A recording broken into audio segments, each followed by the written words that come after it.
Hello everyone, I hope you are all doing well. The name is Harry Cruz, and today we will be continuing our part 2 on the Warlock of Firetop Mountain gamebook. So let's just scroll down here and come back to where we left off in the corner, gamebook 1.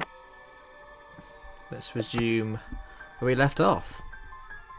So you may not remember where we left off before. If you haven't, if this is your new your first viewing of the Warlock of Firetop Mountain, this is actually part 2, where we were going to continue where we left off basically, and there is a part 1 video previous that I've already published a few days ago, so please check that out.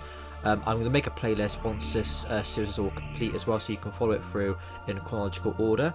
Okay, so we got to the entry here.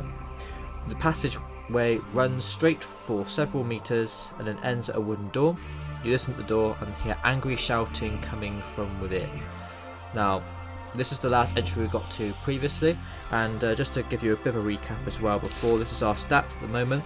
So the character name is Lord Cruz. Stamina, we got about, just over average 20 stamina, 11 skill out of 12, which is pretty decent, and we also have 12 luck, which is fantastic, but currently we've got 11 luck because we used one in the previous section. We've got a potion of fortune, 10 provisions, so we can have, if we eat one of the provisions, we get 4 stamina points. Equipment, sword, leather armor and shield, and we've got a dragonfire spell which we learned from the previous room, and a lantern as well to light our way in the cave. So just to give you a very brief summary of what the Warlock of Firetop Mountain series is, essentially the quest, we are an adventurer and we're going into a mountain called Firetop Mountain, and we're trying to steal the Warlock's treasure, and that's essentially what the story premise is. There's more background in the previous video, but I'm just going to get straight to it. Alright, I'll recap the rules very briefly as well if we get towards a relevant page, but I just want to get into the gameplay, guys. So I've already read the passage already, and I think my character is going to investigate in this case. So let's just put my character just a bit further down this way. You open a door to a large room. A large chair behind a solid looking table suggests to you that someone or something of rank uses this room. A chest in the centre catches your eye. In the corner of the room stands a man-sized creature with a warty face, standing over a smaller creature of similar race. With the whip in his hand, the orc chieftain has been beating his servant, who is whimpering beneath him. Will you attack them both, spring at the chieftain in the hope that his servant will aid you, or leave the room and head back for the junction? Now I'm just going to go back one page, have a look at the image here. Now, yes, it does obviously appear that this chieftain isn't being very nice at all to the servant, using that whip on the servant. But because they're both the same race, and I'm a human, I've just got a feeling that if I sprung at the chieftain, I still think the servant would attack me regardless of him being beat. So, and a servant implies that they're in servitude to the master anyway. So I've got a feeling that they would be conditioned to the point where even if they are receiving that sort of punishment, they would still defend their master. So I'm actually going to say attack them both, because if I left the room, they would just run after me anyway, and then I'm sure there'll be more goblins and orcs after me, and then that'll be the end of my adventure. So I'm gonna go with my gut here and attack them both. So this is the combat stage. We've done this once previously in our part 1 video, but I'll quickly explain the rules here one more time. I presume I'm gonna have to fight them. Yeah. The orcs rush towards you and the battle commences. Notice it says the orcs rather than one orc or 2 orcs. So okay, if you defeat the chieftain and his wretch, turn to 21. Okay, well, let's fight. Let's begin the combat. So okay, we're fighting the orc chieftain first. Stamina 6, skill 7. So his is actually the most powerful orc we faced so far, because his skill is 7, which is quite respectable, but we've got a dominant 11. So we're going to fight him. The premise of the combat here is he gets a +7 on his roll because his skill is 7. We get a +11 on ours because we've got an 11. And we roll 2 dice and we add it to our skill level, and whoever has the highest would cause damage to the stamina of the other person. I've got 20, he's got 6, so the odds of me winning are quite significant. So without further ado, let's fight. So I rolled a 10 and he's rolled a 4. So 4 plus 7 on him is 11, and 10 plus 11 is 21. So I cause damage to the orc. I can also use, you can see it as well by the fight feature, there's a green luck feature, and that basically, if I pass my luck score, I can actually either increase damage when I attack him and I succeed, or I can reduce damage if he succeeds. So I'll explain that in a little bit more depth at a later point, but it's another feature that we can use with luck. So I'm just going to fight regularly. So he rolled a 7, I also rolled a 7, so I win again. So he's down to 2. Slashed him in the belly with a sword.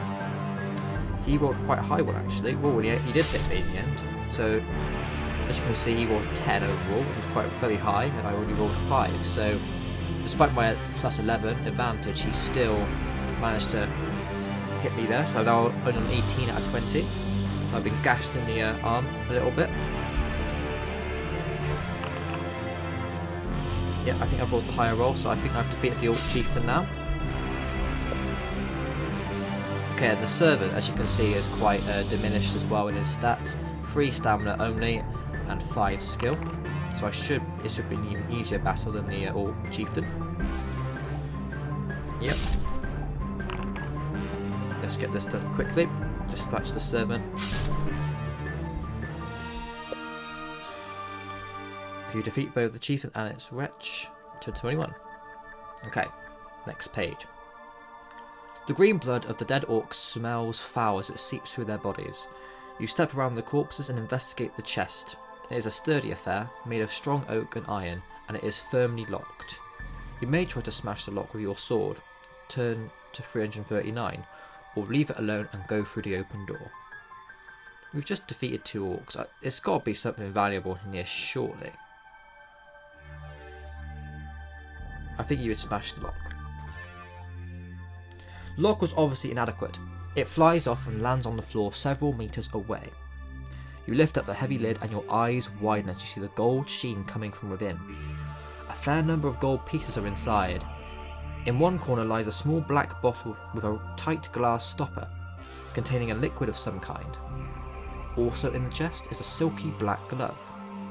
But as you are admiring this treasure, you hear a soft click and wince in pain as a small dart shoots forward into your stomach. To determine the potency of the poison, you must roll 1 die. Okay, right, so we've triggered a trap on the chest, but there are some valuables inside, so let's hope that the damage caused isn't too... Whoa, 5 out of 6 is actually quite a lot. So we've actually lost about 7 stamina in total, so that was actually quite a high damage roll there. If you are still alive, turn 201. You sink to the floor and pull the dart out and decide to bandage the wound. This gives you some relief, but you are still weak. You decide to take it easy and examine the contents of the chest. There are 25 gold pieces. Wow, that's actually a lot. And the label on the bottle shows it to be a potion of invisibility. Good for 1 dose. Wow, that's awesome. And the glove is still a mystery. You put all of these into your haversack and leave the room. Now, I still think, even though we lost 5 stamina from that dart there, I still think, you know, that potion of invisibility, that is a good item. 25 gold pieces. If you remember in the background story, there was a passage where it says that there is a ferry, and each ferry costs a gold piece, so I think the fact that we've got 25 is significant here. So, right, so let's have a look at our backpack now. As you can see, we've actually lost quite a bit of damage from the dart there, 13 out of 20. I think this might be a poignant time to actually use a provision, and a provision meal essentially gives you 4 stamina per meal, so I think I'm just going to have the 1 meal just to get us to a nice round 17. So now you can see our stamina is now at 17 and our provisions have just gone down by 1 to 9 provisions. So we've got, as it says here, potion of invisibility is now with the consumables. Gold pieces times 25 gold pieces, and a silky black glove that we have no idea what it's about, as well as the Dragonfire spell and the lantern. So I think we should continue, guys. We've had our rest now, done a pretty good job at the battling against the orc and his servant. Let's continue. You arrive back to the junction in the passage and walk straight on eastwards. Alright, without further ado, guys, let's go. You arrive at another junction in the passage. You may either go northwards or continue eastwards. So we can't go west anymore, guys. That was my favourite direction to go to in the beginning. So I'm curious now, perhaps we should go right instead of north. North implies that we're going deeper into the mountain, and perhaps there might be some other valuables or items that we can get before going deeper into the mountain. I presume it's going to get harder and harder as we go forth, so let's try eastward. And I think actually we'll place a bookmark here,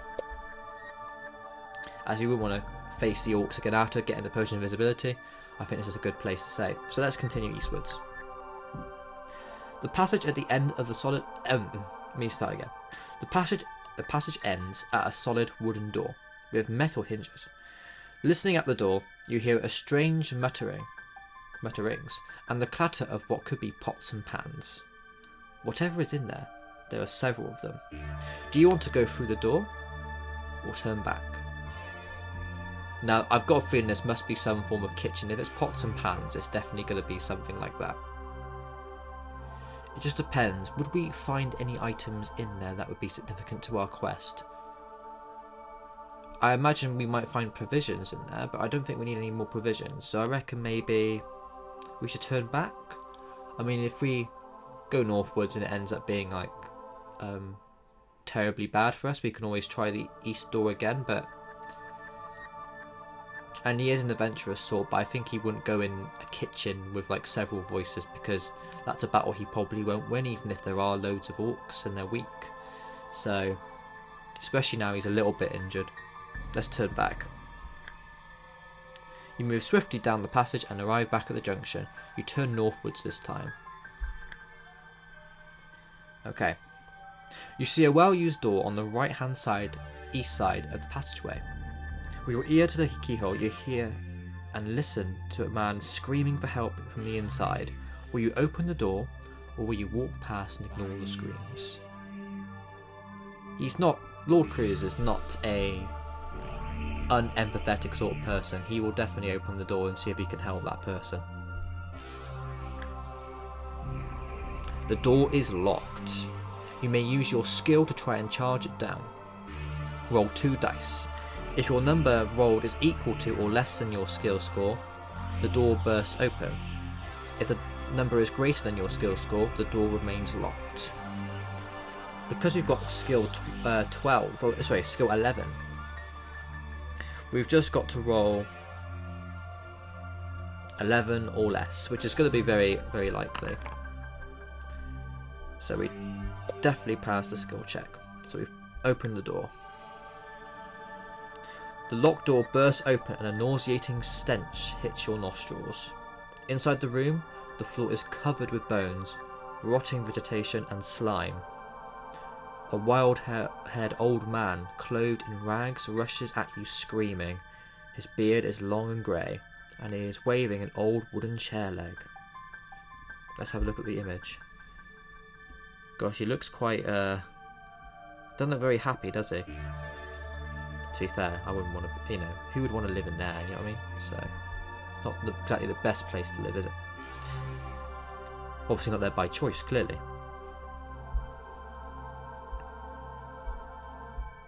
Okay. Is he simply insane as he appears, or has this been some kind of trap? You may either shout at him to try and calm him down, or draw your sword and attack him. I think the hero's gut instinct in this case would be to try and calm him down. I don't think he's going to try and kill someone who's human, for instance. Yeah, old man, he's a human. He's not an orc or anything like that, so I think he's going to try and calm him down. You shout, "You are freed, old man," at the top of your voice. Instantly, his rantings cease. He stops dead in his tracks and sinks to the floor, weeping loudly. As he gradually composes himself, he thanks you many times. You talk with him in the hope of discovering some form of secrets of the mountain, and he begins to tell you his story. Just lower this a bit. Many years ago, he was an adventurer like yourself, in the search of the Warlock's treasure. He was captured by the orcs and thrown into a solitary cell as a sort of pet for the creatures. You ask whether he would like to accompany you in the mountain, but he simply wants to leave and see the world again. You ask him for advice, but he says he knows little. He advises you to pay your respects to the boatman. He tells you that you must pull the right-hand lever on the wall ahead to open the iron gate at the end of the passage. He has also learned that the keys to the boathouse are guarded by a man and his dog. You shake hands, leave the cell, and go your separate ways. Gain 1 luck point. There are some entries like this, for instance, which, if it's warranted as a really positive or good sign in the story, they will give you luck points, and they will restore any luck points that you would have used for a test your luck score or perhaps in a combat system. So, as you can see here, we're now back at 12 luck there. But poor guy, staying in that cell for that long time just to be a pet for those creatures, man. Well, I'm glad that we've saved his life, and hopefully we can avenge him and, you know, defeat the orcs and get the Warlock's treasure on his behalf. Further up the passageway, you see a door in the east wall. You listen hard, but can hear no sound. Do you want to open the door to investigate? If so, turn to 223. If you want to walk further up the passage instead, turn to 300. I think we'll go in this door. The door is firmly locked. You may try and force it open, or you may continue along the corridor.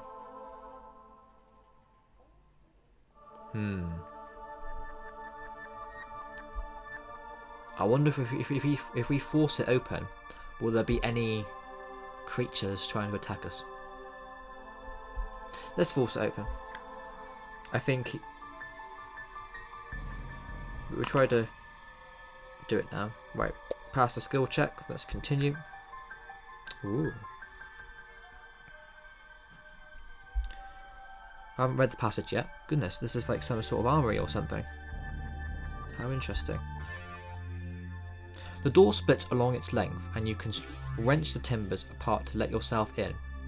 A torch hangs from the one wall, lighting up a small armory room, stocked with swords, shields, helmets, daggers, breastplates, and the like.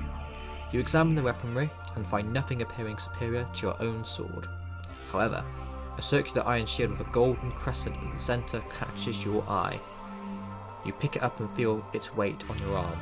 This shield will aid you in battle by helping to fend off damage.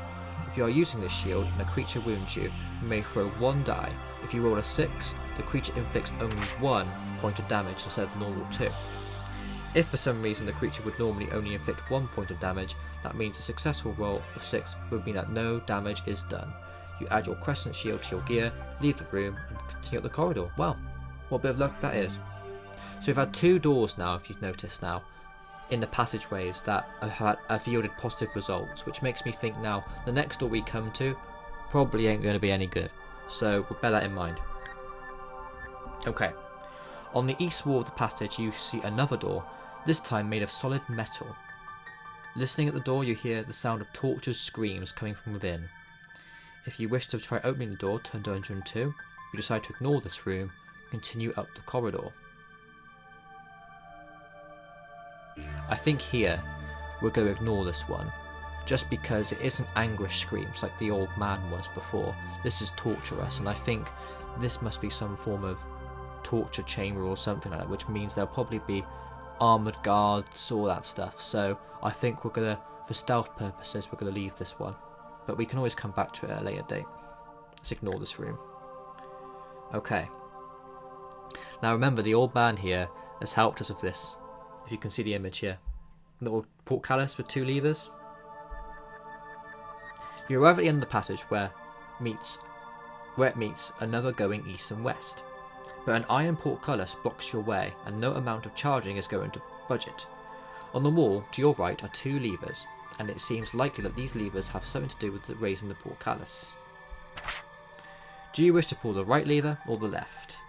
Now if you look in our entry, or if you recall from our notes even,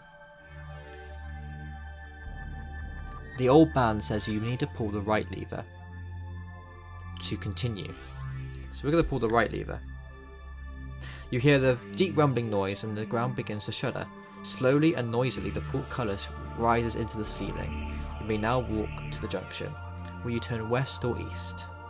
Now I'm going to save us here. On page 128. And I think we'll do a few more entries and then I will call it a day here. So should we try west or east? Now I said that west, I like to always go left if I can, so let's try west. Shortly along the passage you arrive at another junction. You may either go straight ahead westwards or northwards, which I presume is our right in this case. Let's actually go west, shall we? The passageway continues westwards and then turns due north, so right again. Some way up you reach a junction where a narrow passage runs off to the west. Will you continue northwards or take the west way? A narrow passage. Why is it narrow for?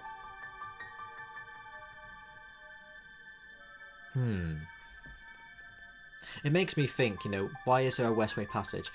If we continue northwards, is there like some sort of trap and we've got to like run back into this narrow passageway to like escape a boulder or something? I'm just guessing here, I don't know. But my gut is saying, why is there a narrow passageway is if it's not significant. So let's try westway. Bit risky, guys. I mean, it gets more difficult as the book goes on, so let's find out, see what happens. As you walk along the corridor, you can see ahead it is getting narrower. At one point you stoop, and as you do, a deep resonating laugh starts up around you. Do you wish to continue? If so, turn to 281. If you wish to turn back, turn to 10.